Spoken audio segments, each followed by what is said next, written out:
The morning light filtered through the tall windows of the Kensington estate, casting golden rays across what should have been a picture of luxury and peace. Instead, Naomi Carter stood frozen in the archway of the grand living room, her breath caught somewhere between disbelief and heartbreak. The scene before her looked like a battlefield after the war had ended.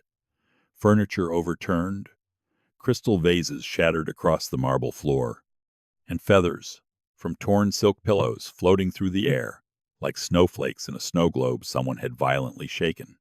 But it wasn't the destruction that made her pause.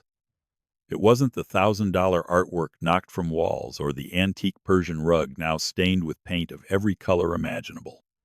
No, what stopped Naomi dead in her tracks were 3 pairs of eyes identical, piercing blue, and filled with more pain than any child should ever know. "Get out!" screamed Marcus, the oldest of the triplets by exactly 7 minutes.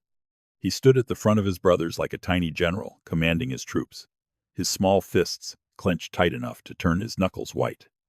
"We don't want you here. We don't need another nanny. We want our mama." His voice cracked on that last word, and behind him, his brothers Lucas and Jaden stood shoulder to shoulder, their faces streaked with tears and smudges of dirt. They had armed themselves with throw pillows and toy trucks, ready to launch their weapons at this newest intruder in their lives. 17 nannies. That's how many had walked through these doors in the past 6 months. 17 women who had come with credentials and confidence, and left with tears in their eyes and resignation letters in their hands. The Kensington triplets had become legendary in the domestic staffing circles of Charlotte, North Carolina. Demon children? Some called them. Impossible, said others. Not worth any amount of money, declared the last nanny, as she practically ran to her car, vowing never to return. But as Naomi looked at these 3 heartbroken 6-year-olds, she didn't see monsters. She didn't see demons or problems to be managed. She saw 3 little boys who were drowning in an ocean of grief, desperately grasping at anything that might keep them afloat, even if that meant pushing away everyone who tried to help.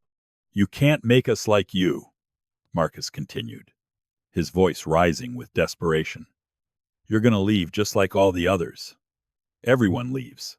Everyone."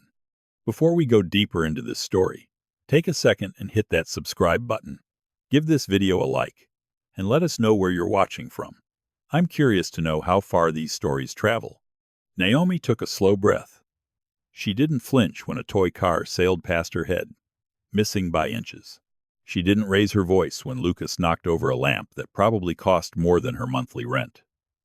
Instead, she did something that no other nanny had done before. She sat down. Right there on the floor, amid the chaos and destruction, Naomi crossed her legs and settled herself among the scattered toys and broken glass. The boys stopped their assault, confusion replacing fury on their young faces. "I know you miss your mama," Naomi said, her voice soft as summer rain. "And I need you to hear me clearly. I am not here to replace her. No one could ever replace your mother. She was yours, and she loved you with everything she had." Marcus's throwing arm slowly lowered. Behind him, Jaden's bottom lip began to tremble. "I'm here," Naomi continued, "because I think you need someone who understands what it feels like when your whole world falls apart. When the person you love most is suddenly gone, and nothing makes sense anymore, and you're so angry and so scared that you don't know what to do with all those feelings." "You don't know anything about us," Marcus said, but his voice had lost its sharp edge. Now it just sounded tired, exhausted, like a little boy who had been fighting too hard for too long. Naomi nodded slowly. "You're right.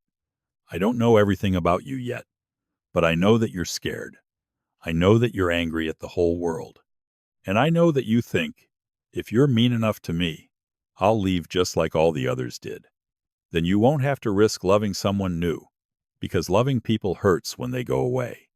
The triplets exchanged glances, the kind of silent communication that only siblings share. Words passing between them, without a single sound being made. "Here's the thing, though," Naomi said, a gentle smile forming on her lips. "I'm not going anywhere. Not today. Not tomorrow. Not when you throw things at me, or make messes, or scream at me to leave. And by the end of today, I'm going to show you something important."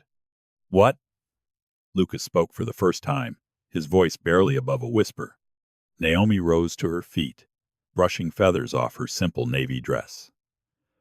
"I'm going to show you that it's okay to let someone new care about you, even when your heart is broken, especially when your heart is broken." Just then, heavy footsteps echoed from the hallway, each one deliberate and measured. The boys' faces went pale, their defiance crumbling into raw fear. "He's coming," Jaden whispered, grabbing his brother's hand.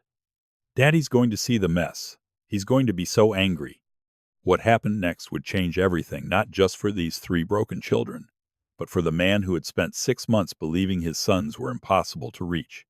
6 months earlier, Victor Kensington sat in his corner office on the 47th floor of Kensington Enterprises, watching the Charlotte skyline sparkle in the afternoon sun.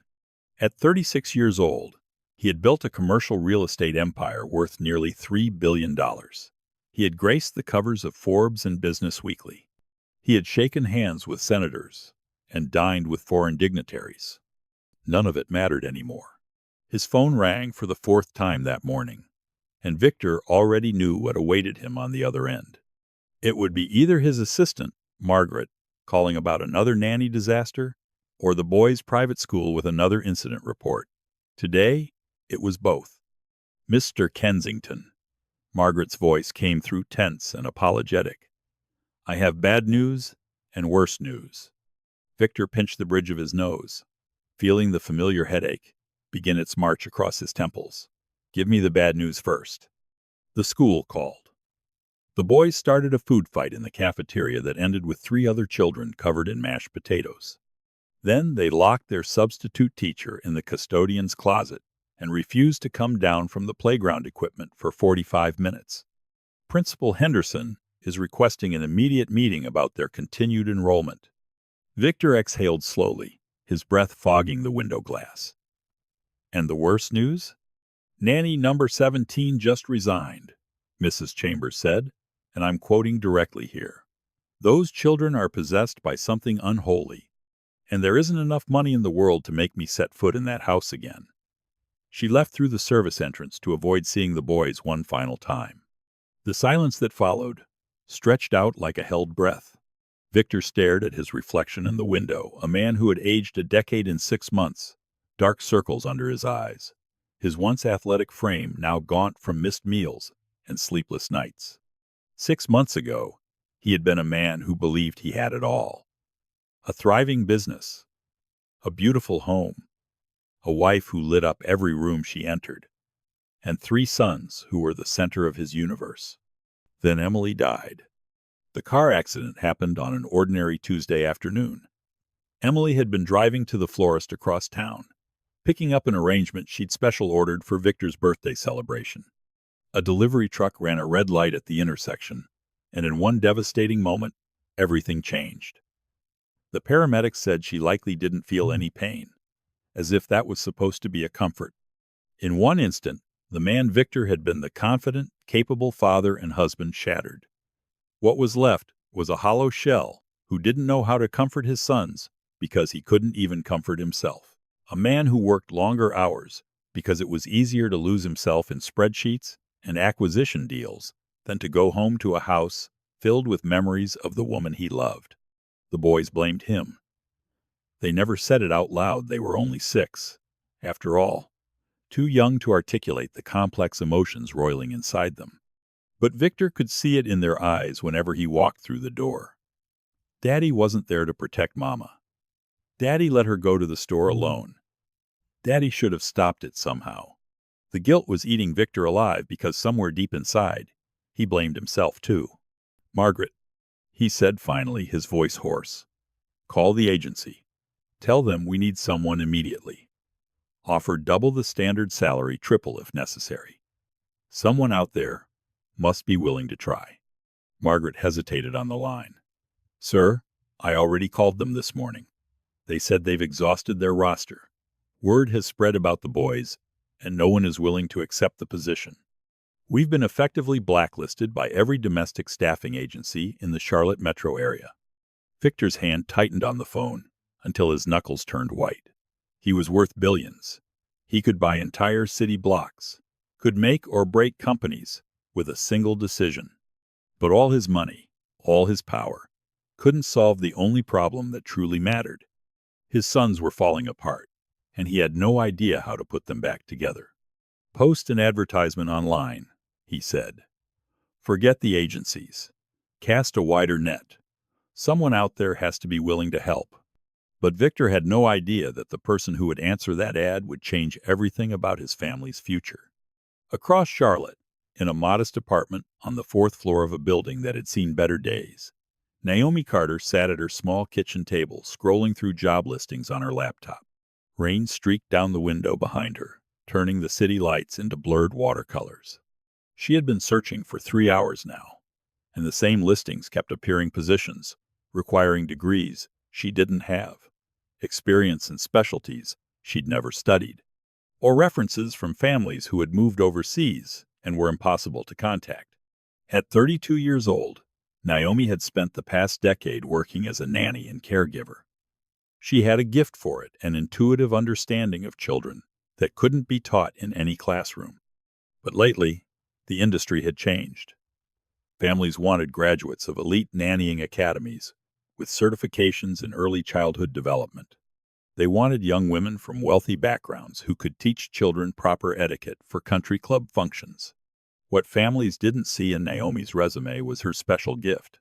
She understood pain. Naomi had grown up in foster care after her parents died in an apartment fire when she was 8 years old. She still remembered the smell of smoke, the sound of sirens, the cold weight of a fireman's blanket around her shoulders as she watched everything she knew burn to ash. After that came the foster homes. 7 different houses in 10 years, each one a temporary stop on a journey that never seemed to end. Some families were kind, but overwhelmed. Others were in it only for the monthly checks. By the time she aged out of the system at 18, Naomi had learned lessons that no school could teach. She learned to recognize the look in a child's eyes when they expected to be abandoned. She learned that the children who acted out the worst were usually the ones hurting the most. She learned that sometimes love wasn't about grand gestures or expensive gifts. Sometimes it was just about showing up, day after day, no matter what. Naomi was about to close her laptop and call it a night when a new listing caught her attention. The headline read, "Seeking experienced caregiver for 3 children. Immediate start. Exceptional compensation." She clicked it open and read the carefully worded description. Previous caregivers have found the position challenging, the posting stated, looking for someone with patience, experience, and a genuine heart for children going through a difficult time. Something about those words made Naomi pause. Challenging was wealthy family code for something serious. Difficult time suggested more than just typical childhood misbehavior. She opened a new browser tab and began researching the name attached to the posting, Victor Kensington. What she found made her heart ache. 6 months ago, Emily Kensington, beloved wife, devoted mother, community philanthropist, had been killed in a car accident. She left behind her husband and 6-year-old triplets.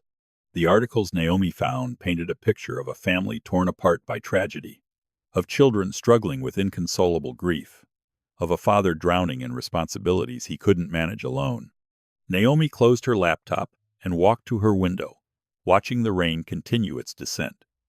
She thought about Marcus, Lucas, and Jaden, 3 little boys she had never met but whose pain she already understood. She thought about what it felt like to lose your whole world at an age when you couldn't even understand why. "Those boys don't need a nanny," she said to her reflection in the rain-streaked glass. "They need someone who's been where they are, someone who knows how to survive the unsurvivable." She sat back down and began typing an application unlike any she had ever written. Victor had scheduled 5 interviews that morning, and by the 4th candidate, he was ready to cancel the 5th and accept defeat. The applicant pool had been exactly what he feared: people who saw his children as problems to be disciplined rather than souls to be healed. The first woman had arrived with a military demeanor and a list of behavioral modification techniques. "Mr. Kensington," she had said crisply, "children need structure and consequences. I've never met a child I couldn't bring under control within 2 weeks." Victor had shown her out within 10 minutes. His sons didn't need to be controlled. They needed to be understood. The second candidate was barely out of college, her enthusiasm almost painful to witness. "I just adore children," she had gushed. "I'm sure once your little ones see how much fun I am, they'll forget all about being sad." Victor had thanked her politely and moved on. His boys didn't need someone who would minimize their grief. They needed someone who would honor it. Now, as his assistant announced the final applicant of the day, he found himself preparing another rejection speech. The door opened, and Naomi Carter stepped into his office. She wasn't what he expected. No designer suit, no portfolio of certifications, no practiced smile designed to impress. She wore a simple dress and carried herself with a quiet confidence that seemed rooted in something deeper than professional training. What struck Victor most were her eyes, warm, patient, and touched with something that looked almost like understanding. "Mr. Kensington," she said, extending her hand. "Thank you for taking the time to meet with me. I know your schedule must be demanding. Please, have a seat, Miss Carter." Victor gestured to the chair across from his desk. "Tell me about yourself." Naomi took a measured breath. "Mr. Kensington, I don't have a degree in child psychology. I don't have certificates from prestigious training programs. What I do have is 12 years of experience working with children who are hurting, and a childhood that taught me exactly what it feels like when your world falls apart and nobody seems to understand." Before we continue, take a second and share your thoughts so far on this story below. I read every single one. Victor leaned forward, intrigued despite himself. "What do you mean?" "My parents died when I was 8 years old. A fire. I spent the rest of my childhood in foster care. 7 different homes, before I aged out at 18. Naomi's voice remained steady, neither seeking pity nor apologizing for her past. "I know what it feels like to be so scared that everyone you love will leave that you start pushing them away first. I know what it's like to break things and act out because the pain inside you has nowhere else to go." Victor felt something shift in his chest, a flutter of hope, where there had been only despair for months. "I've read about your family," Naomi continued, "and my heart breaks for what you and your sons are going through. But Mr. Kensington, I need you to understand something important. Your boys aren't bad children. They're grieving children.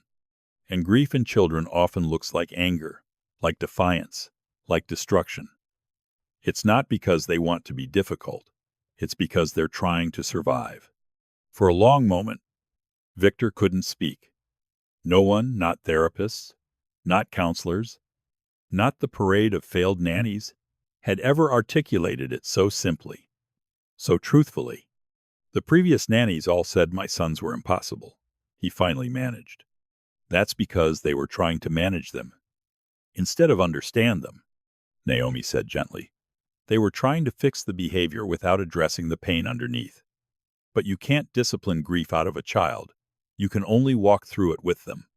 Victor studied this remarkable woman who spoke about his children as if they were human beings worthy of compassion, rather than problems requiring solutions. "Miss Carter, I need to warn you.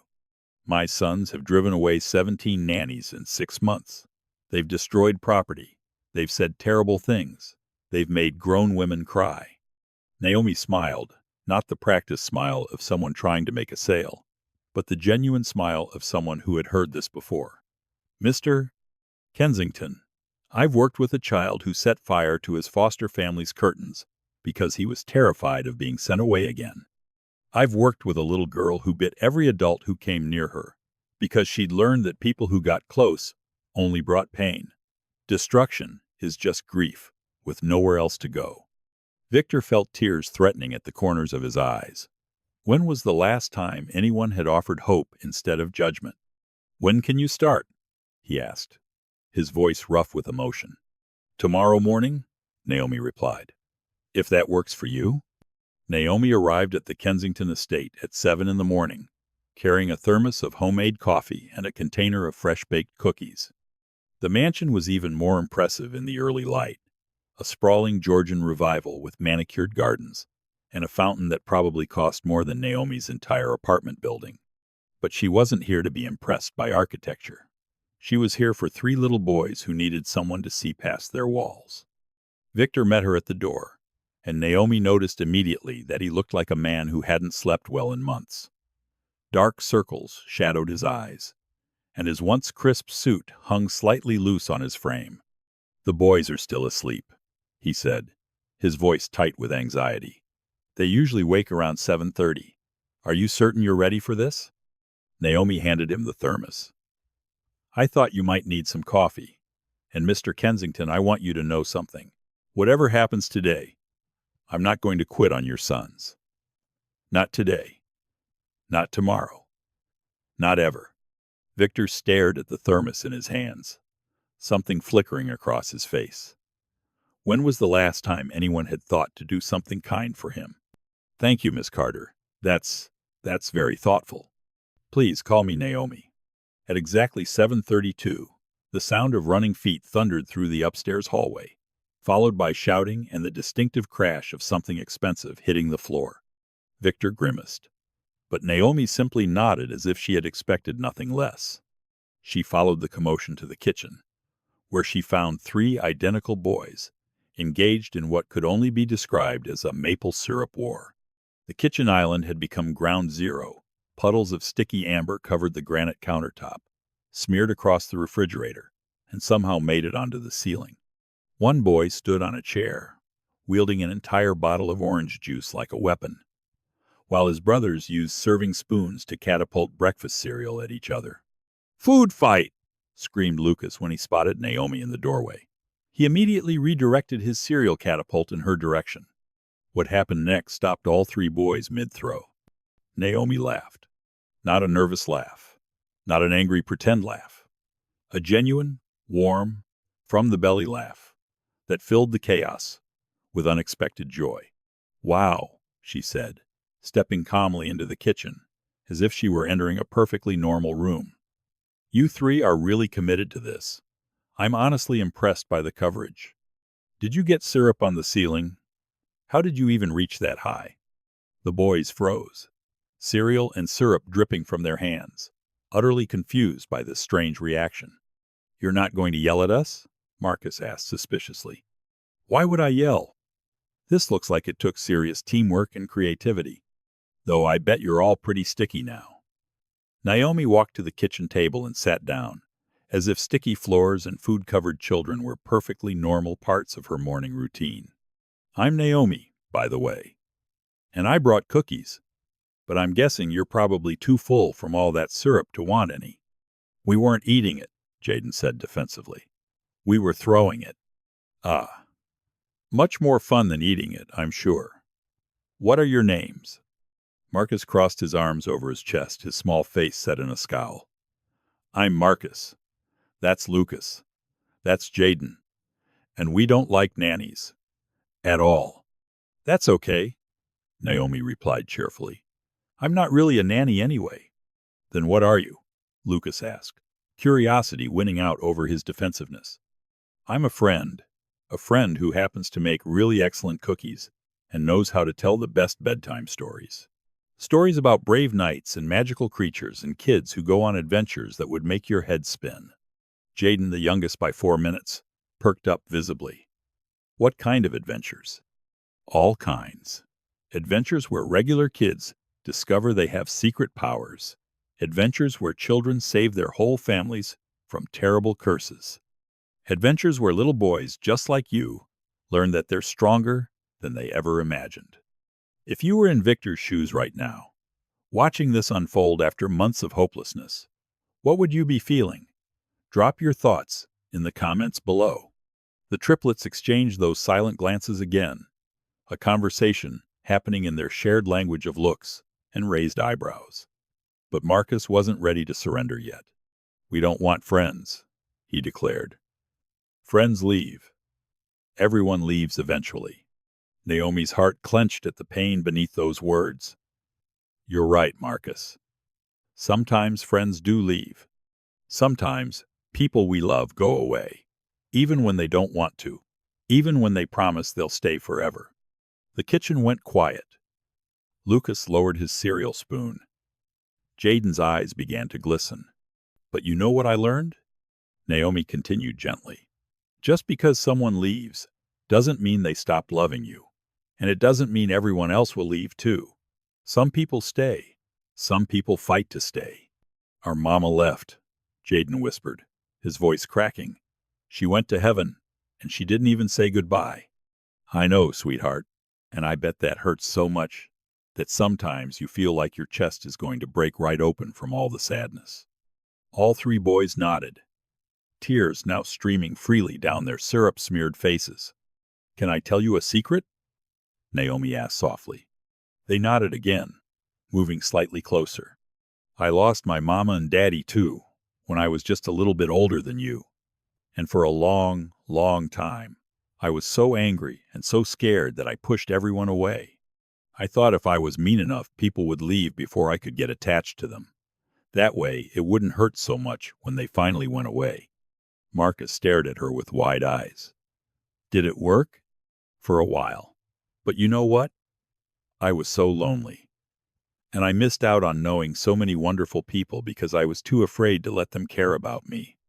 Naomi reached into her bag and produced the container of cookies, chocolate chip, still warm from the oven. These were my mama's favorite recipe. I make them whenever I miss her, which is pretty often, even now. She set the container on the table. You don't have to eat them if you don't want to. You don't have to like me if you don't want to. But I'm going to be here every single day, whether you're good or whether you're not, whether you're happy or whether you're sad. Because that's what people who really care about you do. They stay. The kitchen fell silent except for the soft sound of three little boys trying not to cry. Then Jaden, the youngest, took one hesitant step toward the table. Can I try one? He asked, his voice barely audible. Of course, sweetheart. Take as many as you want. He bit into a cookie, and his eyes lit up like Christmas morning. It's really, really good. Marcus and Lucas exchanged one more glance. Then, slowly, as if approaching something that might disappear if they moved too fast, they walked to the table and reached for cookies of their own. From the doorway, Victor watched in stunned silence. In 20 minutes, this woman had accomplished what 17 nannies hadn't managed in 6 months. She had reached his sons. The call came just as the boys were finishing their cookies. Their small faces finally relaxed for the first time in months. Victor's phone buzzed with a number he recognized immediately, his lawyer, Howard Chen, who only called when something had gone terribly wrong. Victor, we have a situation, Howard said without preamble. Channel 7 News is running a story tonight about your family.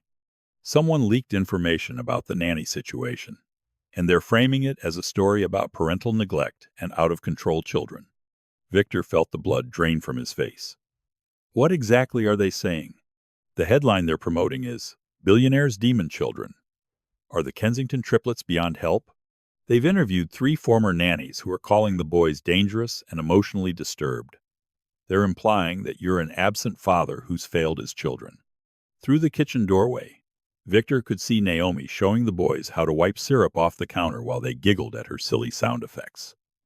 For the first time in 6 months, his sons looked happy, peaceful, like actual children instead of tiny warriors fighting a war they couldn't win. Howard, can we stop this?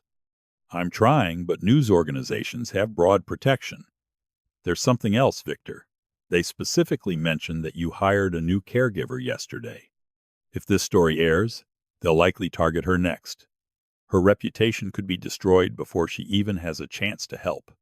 Victor's stomach dropped. If the media attacked Naomi, she might leave. And if she left now, after the boys had finally started to trust someone again, it would devastate them worse than anything that had come before. I have to tell her, Victor said. She deserves to know what's coming.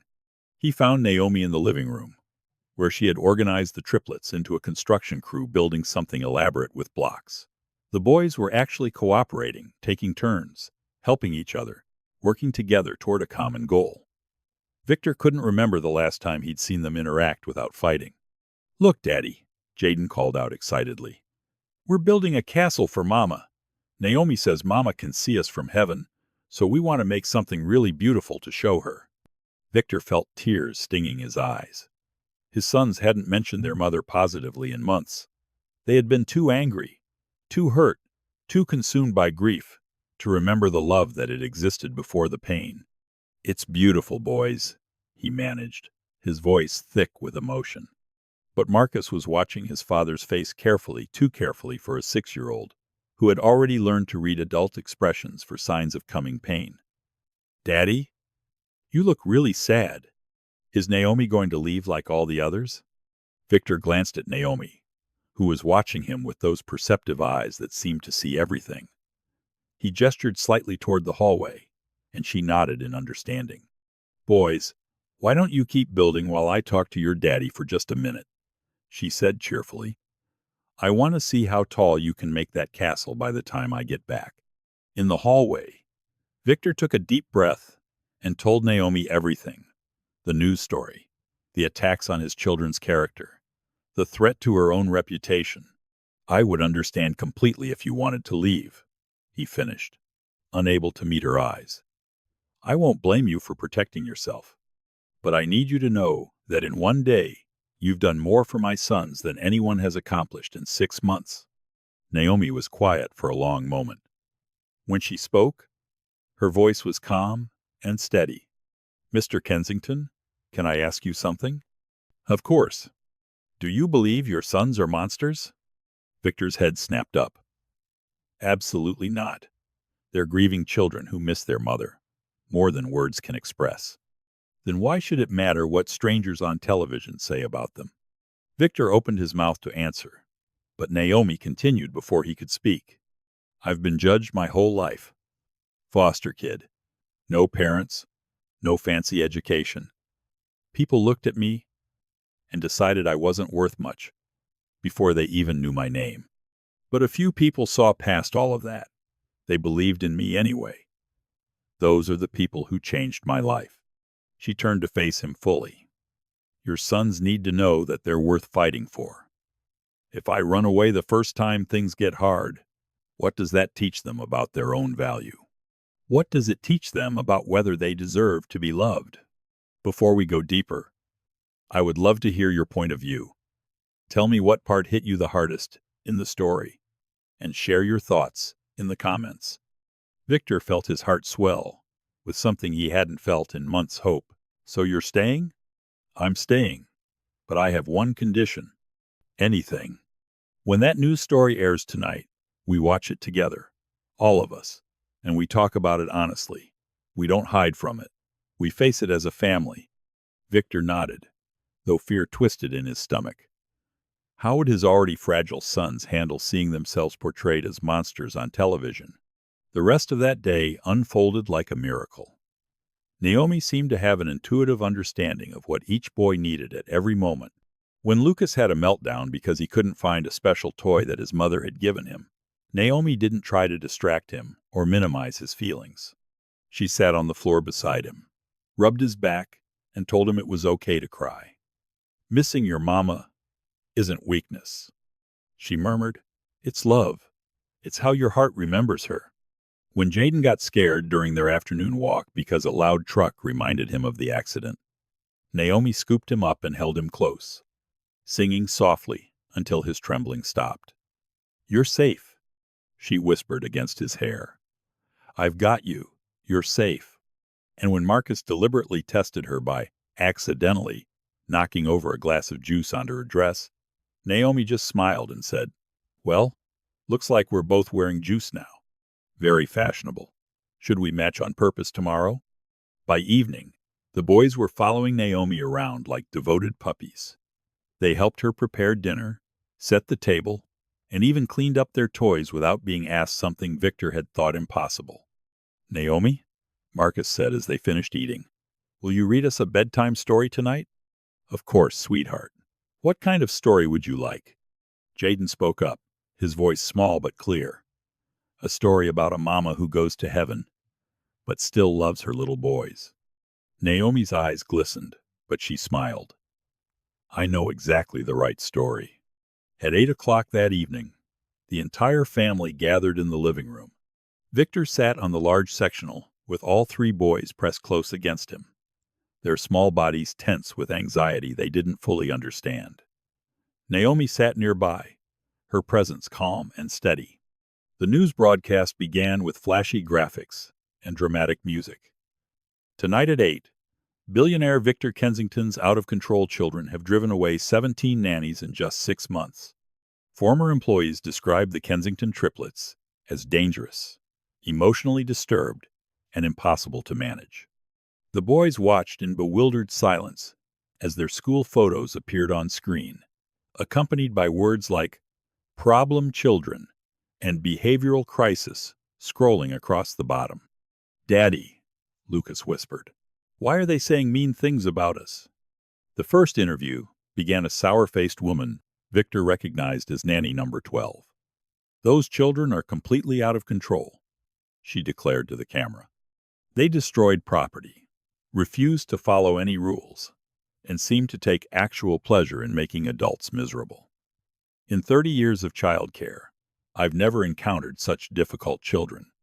Marcus's face crumpled. Are we really that bad, Daddy? Before Victor could respond, Naomi spoke up, her voice warm and certain. Boys, do you know what I see when I look at you? They shook their heads, tears beginning to fall. I see 3 of the bravest little boys I've ever known. You love your mama so much that you're willing to fight the whole world to protect her memory. I see children who are smart enough to test new people, to make sure they're safe to trust. And I see 3 boys with hearts so big, they're just waiting for the right person to help them heal. On screen, a second nanny was speaking. The father is never around. Those children have no discipline, no structure, no stability. They need professional intervention, not another caregiver who will just quit. Victor felt anger rising in his chest, but Naomi remained calm. That lady doesn't know what she's talking about, Jaden said indignantly. Daddy loves us. Daddy does his best. You're absolutely right. Naomi agreed. Your daddy loves you so much that he's been working extra hard to take care of you all by himself, and that's incredibly difficult when his own heart is broken too. The third interview was the cruelest. A woman Victor barely remembered looked directly into the camera and spoke with cold certainty. Those children are damaged beyond repair. No amount of love or patience can fix what's wrong with them. The Kensington family needs to face reality. Those boys may never be normal. Marcus began to cry in earnest. She thinks we're broken forever. Naomi moved immediately to the couch and gathered all 3 boys into her arms. Listen to me very carefully, sweet boys. That woman is completely, absolutely, 100% wrong. She looked each child in the eyes as she spoke. You are not broken. You are not damaged. You are hurting. And that's an entirely different thing. Grief isn't something that needs to be fixed. It's something that needs to be honored. You're not supposed to feel normal right now.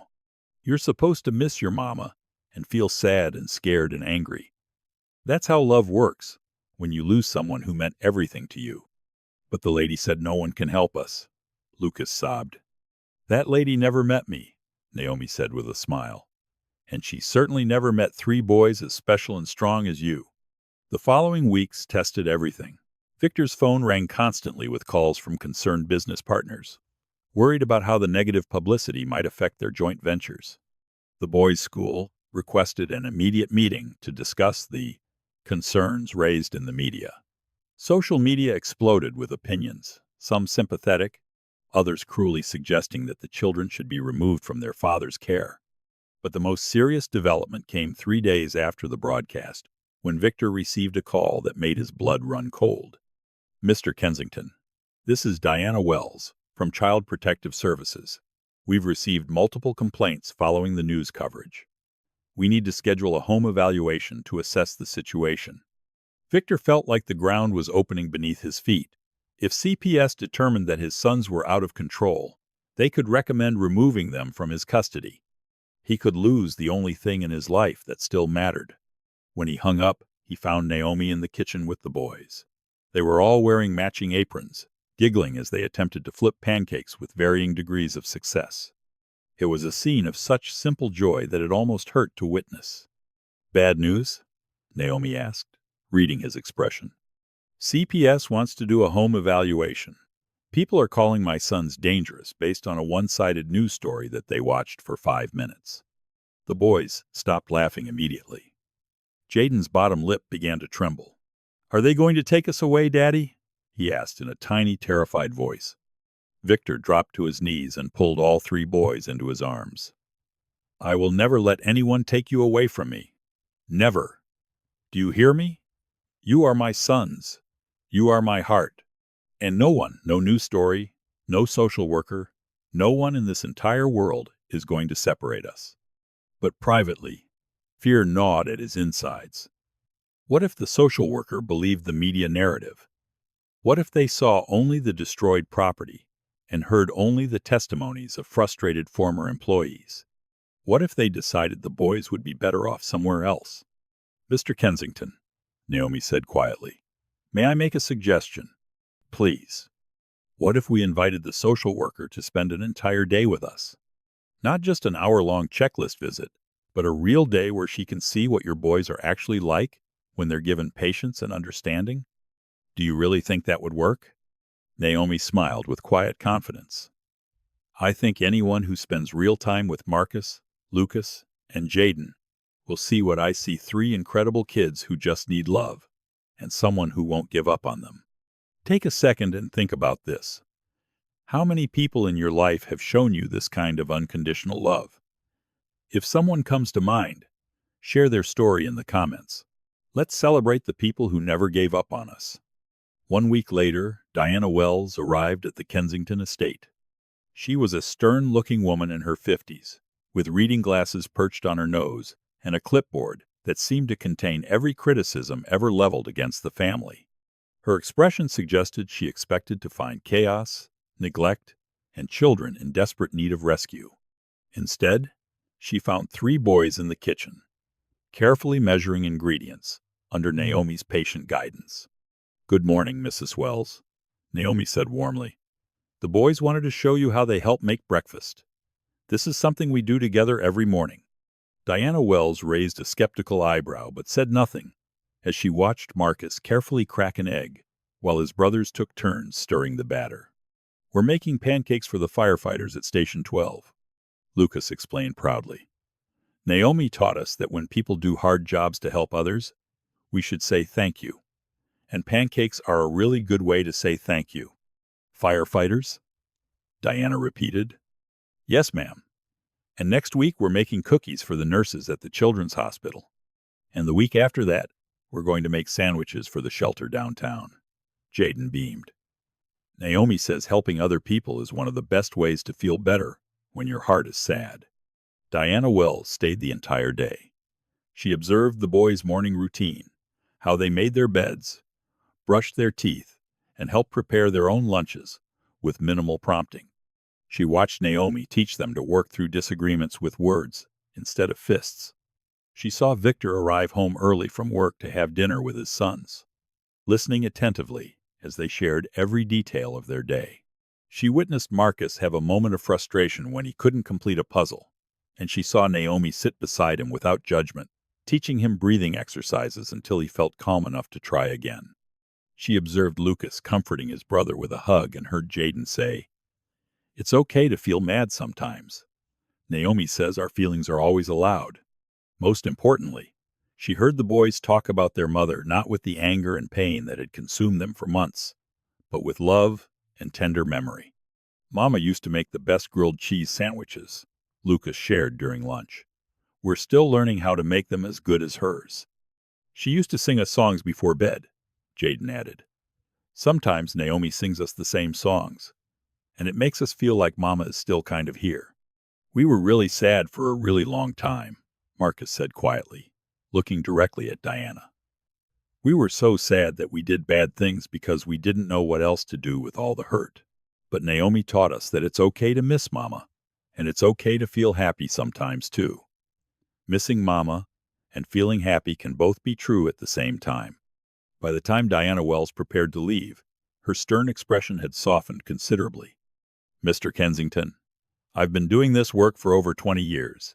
I've rarely witnessed a family working as hard as yours is to heal together. She looked at Naomi with respect.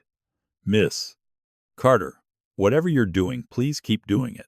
These boys are extraordinarily lucky to have you.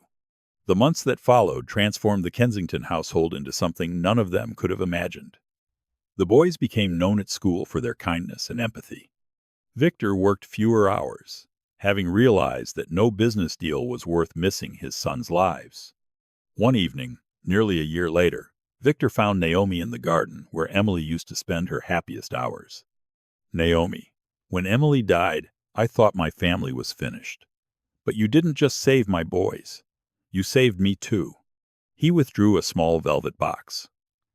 When he opened it, a diamond ring caught the fading sunlight. Naomi Carter, will you marry me? Will you officially become part of our family? Naomi was crying. Yes, yes, absolutely yes. From behind a nearby tree, 3 small faces had been watching. Marcus, Lucas, and Jaden burst out of hiding and sprinted across the garden. She said yes, Jaden shouted. She said yes. Marcus looked up at Naomi with tears in his eyes. Thank you for not giving up on us. The wedding was held in that same garden, with the boys serving as ring bearers. During the ceremony, the boys stepped forward with their own vows. Naomi, Marcus said, we promise to remember that Mama loved us and that you love us too, and that's okay, because hearts have room for lots of love. 2 years later, Victor and Naomi welcomed a daughter, Hope. 5 years after Naomi first walked into that chaotic living room, the Kensington family was unrecognizable from the broken people they had once been. Every year on the anniversary of Emily's death, the family visited her grave together. Mama, the boys would say, we want you to meet Naomi and Hope. Daddy smiles again now, so you don't have to worry about us anymore. One night, as Naomi tucked the boys into bed, Marcus looked up at her. Naomi, I'm really glad you didn't give up on us. I could never give up on you, sweetheart. You taught me what I was meant to do with my life. What's that? Love you. Forever. And that's exactly what she did. Thank you so much for watching this story all the way through. If it touched your heart the way it touched mine, please take a moment to hit that like button. Leave a comment sharing your thoughts on what this story meant to you, and subscribe to RealTales so you never miss another powerful story like this one. And if you know someone who needs to hear that it's never too late for healing, please share this video with them. Until next time, remember, sometimes the most difficult children are the ones who need love the most. And sometimes the people who seem least qualified on paper are exactly the ones who can work miracles with their hearts.